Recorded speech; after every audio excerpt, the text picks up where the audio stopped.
So, political side of this. Could Donald Trump be hinting he's ready to consider a change in the gun laws? He says on Twitter this: "I will be meeting with the NRA, who has endorsed me, about not allowing people on the terror watch list or the no-fly list to buy guns." Well, House Speaker Paul Ryan saying he doesn't believe that's the answer. The question is going after the Second Amendment how you stop terrorism? No, that's not how you stop terrorism. We don't take away citizens' rights without due process. Again, I'm going to defend the Constitution here. We do not take away a citizen's rights without their due process. Let's debate it. Guy Benson, political editor at townhall.com. Susan Estrich, professor of law and political science at the University of Southern California. She's a veteran national campaign manager as well. Both are Fox News contributors.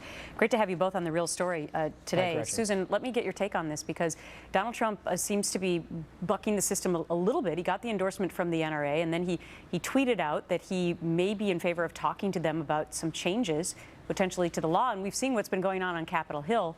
How do you see it?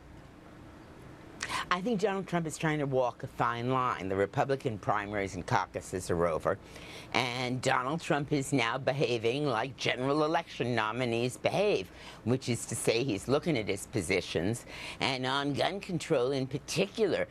I mean, I have to be honest with you, Gretchen. I think keeping people who are on the no-fly list, keeping them from buying assault weapons and from buying guns, is a no-brainer. And the fact that this is causing him controversy in the Republican Party, and it is, believe me, Paul Ryan is not alone, suggests the very fine line he's got to walk. He's got to hold on to that conservative support that is his base in this nomination battle, and then he's got to try to broaden for a general.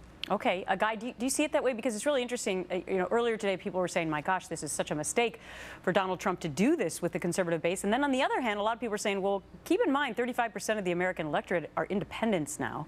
And maybe he did this on purpose to play to how they feel about it. What do you think? Yeah.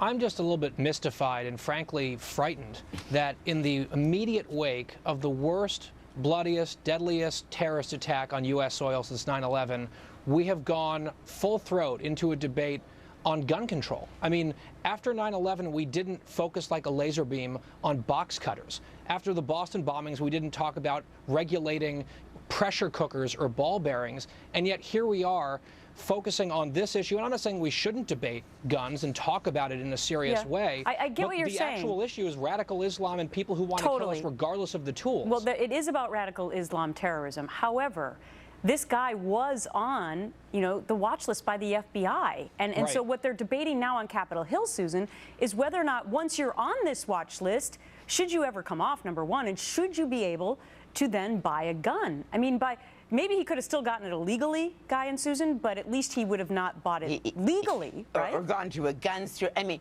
look, when I read, Gretchen, I didn't even know that people on the watch list could buy guns when this came out.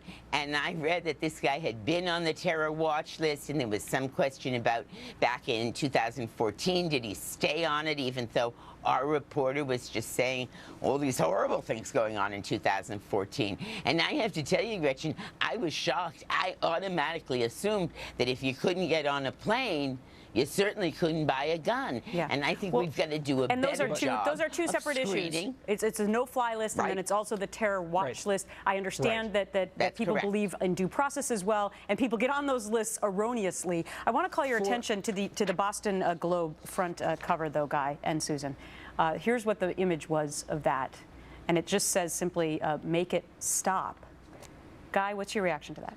Of course, everyone wants to make it stop. No one wants terrorists to be able to murder Americans in cold blood. That is not a controversial sentiment. The question is, how do you get there? And since we're debating this question of the watch lists now, the problem, and of course that's going to poll very well, both of these watch lists. If you're on the no-fly list or the terrorist watch list, you shouldn't be able to buy a gun. Most Americans will say, yeah, okay, that makes sense.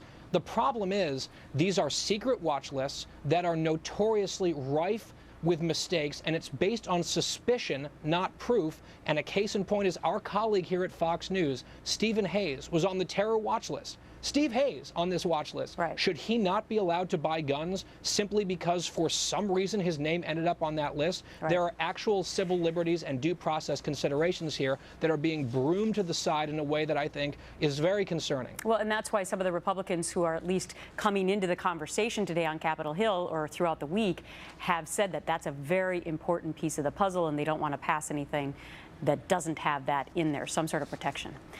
Much more to discuss, but we got to wrap it there. Susan and Guy, thank you.